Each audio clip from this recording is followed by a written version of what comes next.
Olá! Seja muito bem-vindo ao Espaço Unisanta, o programa de TV dos alunos de jornalismo aqui da Universidade Santa Cecília. É com a gente que você fica sabendo de todas as novidades do complexo. E hoje ainda tem um bate-papo super especial. Não sai daí!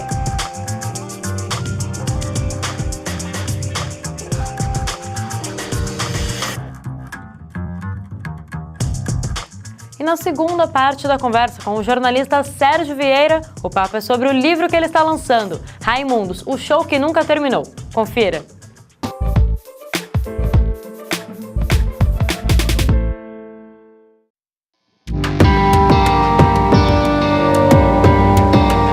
Dia 8 de novembro de 1997, Santos viveu uma das páginas mais tristes da sua história. Um show da banda Raimundos terminou com a morte de 8 jovens, 7 naquela madrugada e 6 dias depois, por uma sequência de atos equivocados da direção do Clube de Regatas Santista, onde foi realizado o show, no ginásio, e pela direção da Rockstrot, que foi a empresa que organizou. Essa história deu uma repercussão nacional e foi um trauma na cidade, né? Eram jovens, desses 8 que morreram, 5 eram menores de idade, né? e 3 maiores. Então, o livro resgata isso. Eu aproveito a efeméride desses 20 anos, completando agora em novembro, e resgato essa história. Conto os motivos que levaram a essa tragédia. O livro ele tem várias fases, né? E o meu objetivo era trazer de volta à sociedade esse tema, principalmente que é a gente poder se questionar de novo como está a segurança dos locais, como estão as seguranças dos locais onde a gente frequenta. Será que a gente consegue ir seguro num show, num estádio de futebol e sair tranquilo? Então, a gente só discute isso quando a gente fala desse tema, né? Então, essa história precisa ser lembrada para que a gente não tenha de novo, para que a gente não vivencie de novo uma tragédia como a gente viveu aquele 8 de novembro de 97.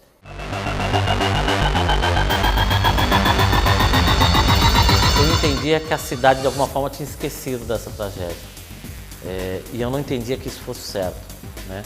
A cidade tinha a obrigação de lembrar dessa tragédia, a cidade tinha o dever de trazer essa discussão de novo, né?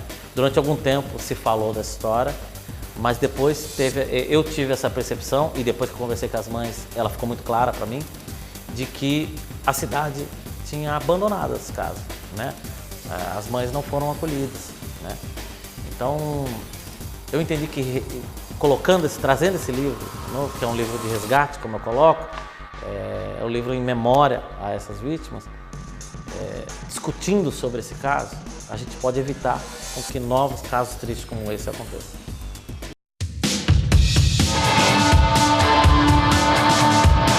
A principal dificuldade foi o tempo. Eu decidi em julho e eu queria lançar em novembro. Então, isso por si só já foi algo que eu tive que ser muito regrado, muito disciplinado. Aí o ritmo de jornal diário aí que eu tive durante muito tempo me ajudou a conseguir ter um cronograma aí de poder ter esse material pronto a tempo de ser lançado agora. Mas eu também enfrentei muita dificuldade envolvendo as partes que foram consideradas culpadas, né? A direção do Regatas foi talvez o mais difícil para conseguir uma palavra deles. Foi quase um mês de negociação, de conversa para que conseguisse uma palavra. E o presidente atual me respondeu por e-mail 15 perguntas. O presidente da época, o Reinaldo Gomes Ferreira, não quis falar. O Proso topou falar, né? Ele não se negou a falar. E foi até surpreendente, quer dizer, o Proso é o Carlos Alessandro Proso, presidente da Rockstrot, que foi quem organizou o show. Ele nunca tinha dado uma entrevista sobre esse caso. E nós ficamos 57 minutos em Santo André, que é onde ele mora, falando. E ele falou abertamente, né? Então, esse talvez tenha sido o mais difícil, tenha sido a questão do Regatas. Foi um misto de sorte com experiência, com ir atrás, com apuração, e que eu consegui reunir muitos documentos. Eu tenho só impresso mais de 400 documentos, né?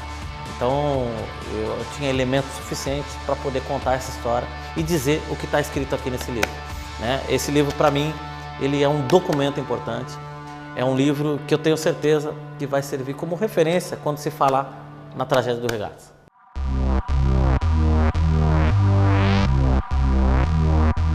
Eu fui atrás de pessoas que eu considerei chaves, que poderiam ter documentos. Um deles foi o advogado da ação penal, o advogado de acusação.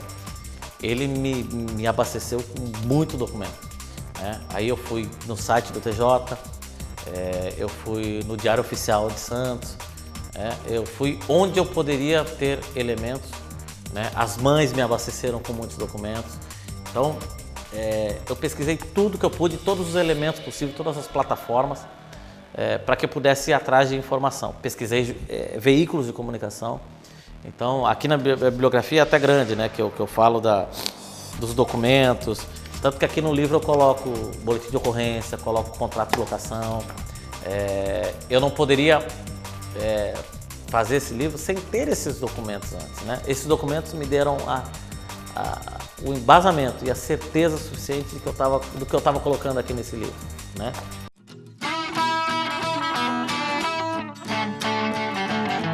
surpreender, muita gente não lembra, talvez nem saiba dessa história.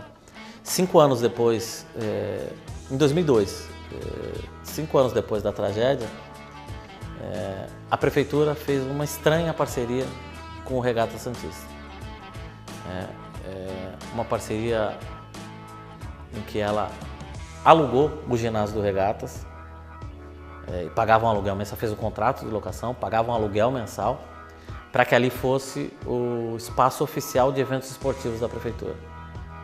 Vale só lembrar que naquela época a prefeitura tinha o Rebouças, que estava sendo reformado, mas já era o ginásio oficial da prefeitura. Então a prefeitura não só fez um contrato de locação com o Regatas, como reformou o ginásio.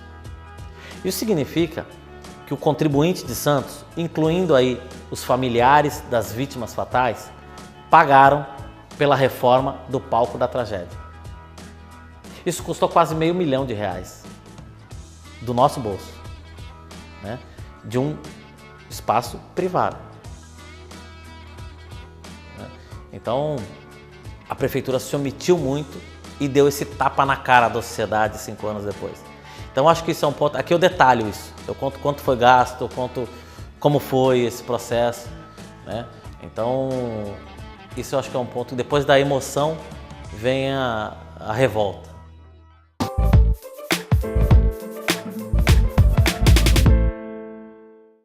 Advogado, poeta e ator. Wally Salomão teve uma vida inteira voltada à arte e quando entrou na política foi para melhorar a cultura do povo brasileiro. No Memória de hoje você confere um pouquinho sobre a vida dele.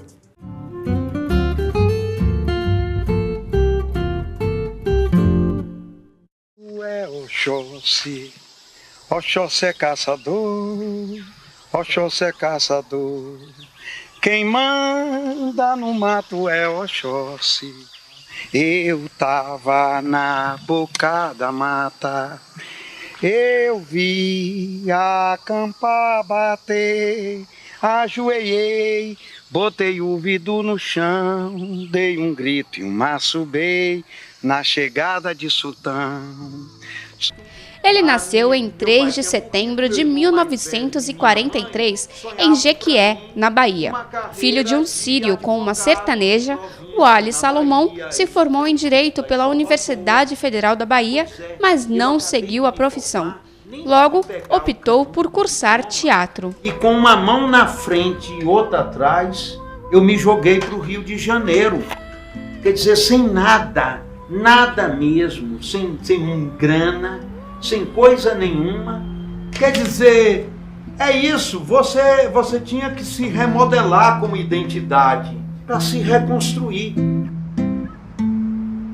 Em 1960, fez parte do movimento tropicalista.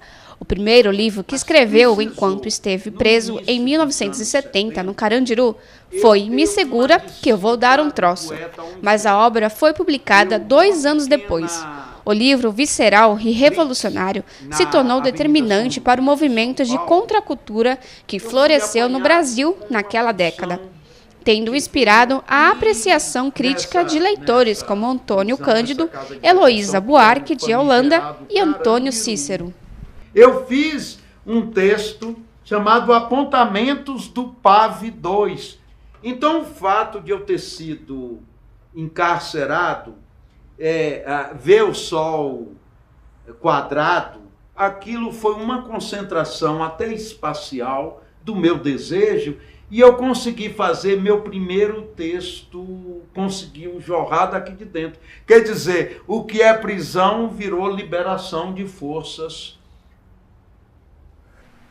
Trabalhou no Ministério da Cultura como secretário nacional do livro, na gestão de Gilberto Gil.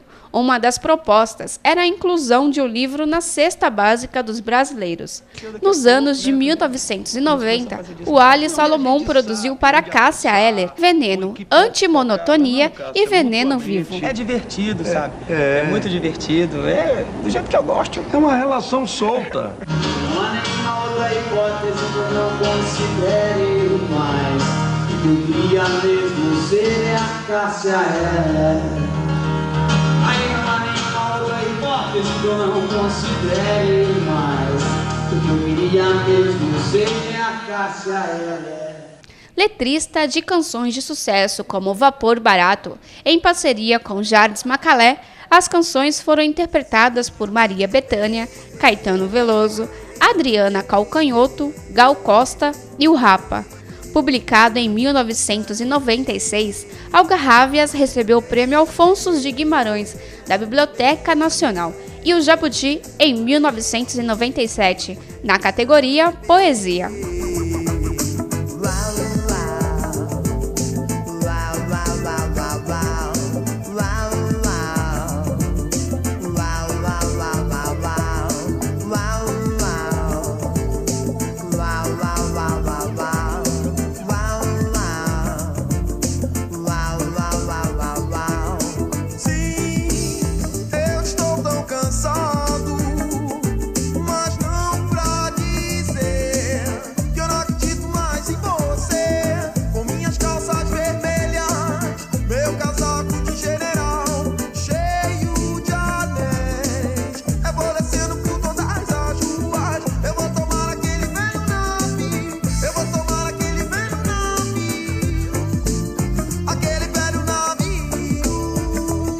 Atuando como personagem principal no filme Gregório de Matos, sob a direção de Ana Carolina, o filme narra a vida do poeta Gregório de Matos na Bahia no século XVII.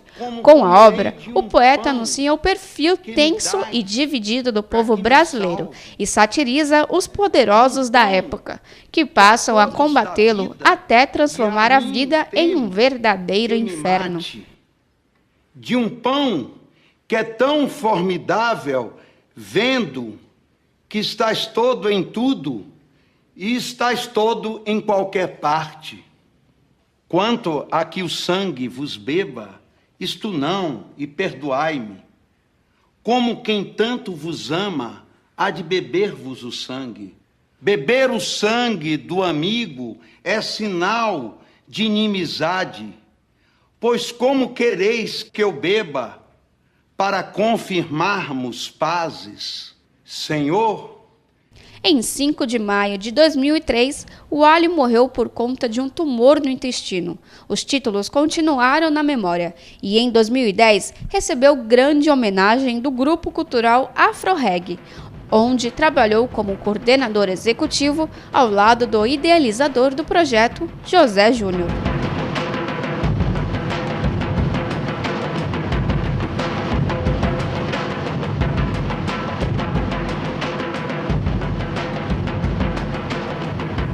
Chega de papo furado de que o sonho acabou.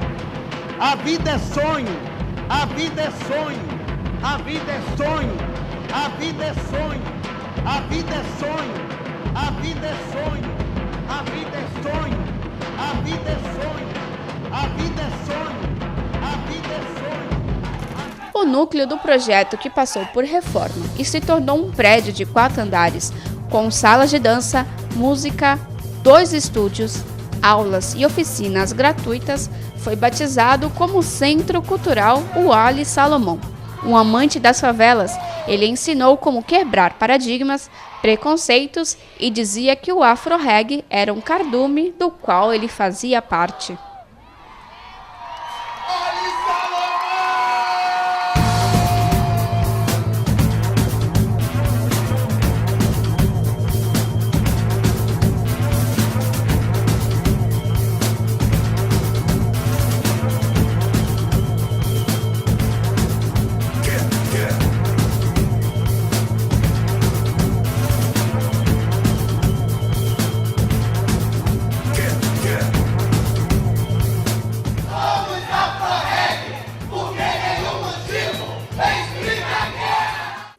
E o Espaço Unisanta de hoje vai se despedindo.